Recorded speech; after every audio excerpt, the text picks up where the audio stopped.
Now at 6, we are tracking more snow on the way. Seems to be the theme of the week, right? Frigid temperatures and snowfall. Angela joins us tonight at 6 o'clock saying that all the snow starts tonight, but it will linger into the morning. Yes, it's not the total, it's the timing. Yep. Right before that morning drive, we get a coating up to an inch, maybe a little more in a few places.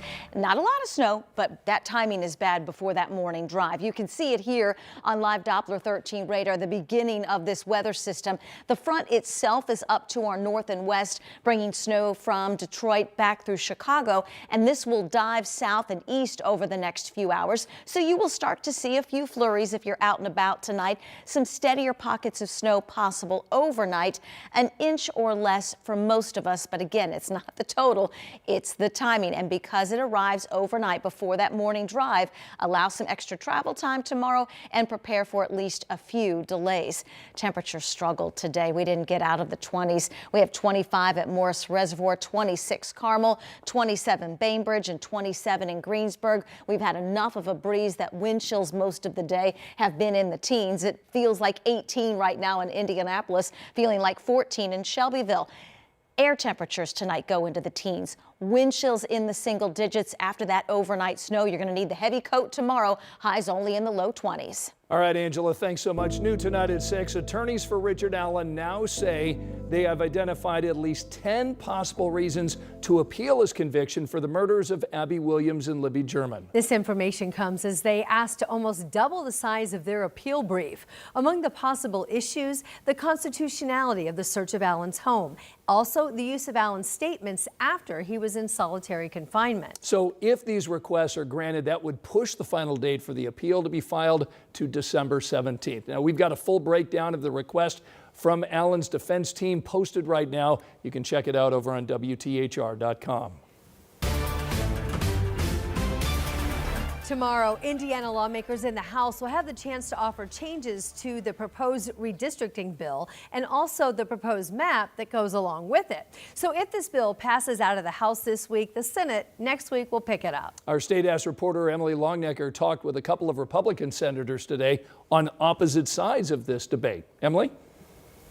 Yeah, they're both conservative Republicans, both represent parts of Tippecanoe County, and both senators' districts have a lot of rural areas in them, and both have been the target of threats and intimidation in recent weeks. But when it comes to how they'll vote on redistricting, Republican state senators Spencer Deery and Ron Olting are on opposite sides of this debate.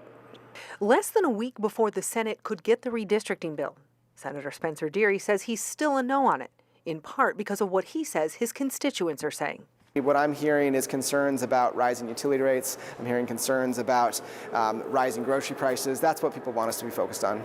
And now that he's seen the proposed map, Deery has other concerns, like how some rural areas of the state now find themselves in the same congressional district as parts of Indianapolis. I think you would see more candidates being from the Indianapolis area and incentivized to really campaign hard in those areas where there's the most voters, and it would be harder for them to get out to some of those rural areas.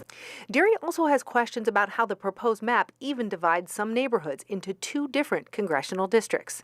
It doesn't make sense to have, for example, the house where the Purdue president lives be in a different congressional district where the Purdue students live, which is currently how it is in the proposed maps. Well, I think Senator Deery is absolutely 100% right on that. In Tippecanoe County, the maps, in my opinion, does not benefit us. Even so, Senator Ron Olting says he's going to vote in favor of it. Reluctantly. In earlier social media posts, Olting indicated his yes vote would be to ensure a strong Republican majority in the U.S. House. Wednesday, Olting said he's also looking out for his constituents by voting for redistricting. Those are people I take an oath to. I've had comments made to me from Washington that if I didn't, there'd be consequences in terms of my constituent funding, particularly Purdue University, particularly on the SNAP program, particularly in the Medicaid funding. The senior senator wouldn't say who made those comments, but talked about the recent government shutdown where people briefly lost their SNAP benefits. Most people can't relate to it. You know why? Because they don't go hungry. I say to those people, go work, volunteer serving food at a shelter, and I think it'll change your mind how important SNAP is. Even with his yes vote, Olting does not think redistricting will pass in the Senate. I know it's not going to get through. You know, the votes aren't there. Whether Senator Alting is right remains to be seen. The redistricting bill still making its way through the process in the House. The Senate not expected to take up this bill until next week if it indeed passes in the House. At the Indiana State House, Emily Longnecker, 13 News.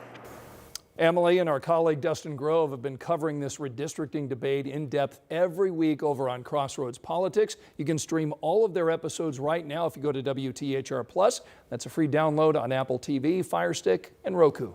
Tonight, preparations are in full swing for the thousands of fans about to flood downtown Indianapolis for this weekend's Big Ten College Football Championship. Take a look at some of the decorations that are going up downtown. There is the Never Daunted image that Indiana University funded to put up on the side of the JW Marriott. The game is at Lucas Oil Stadium, which has new banners at the entrance right now. And if you go around town, you'll see new street signs that fit the theme, and you'll see pennants too. Now, Georgia Street is under construction, so what we're used to seeing there has now moved inside the convention center for FanFest this year, and they have first of a kind of events. New this year, we have the Ale Emporium Hermanaki Chicken Wing Eating Contest with Major League Eating. So you'll have stars like Joey Chestnut inside FanFest at 3 p.m. on Saturday, eating as many Hermanaki wings as they can. All right, FanFest runs Friday 3 to 9, Saturday 10 to 8. Your game ticket gets you in free. Now, if you don't have a ticket, it's $16 for adults, $10 for youth, 3 to 12. But here is the big deal we want to make sure you know about. Kids who are 12 and under wearing any sports team jersey will get into FanFest free of charge on Friday.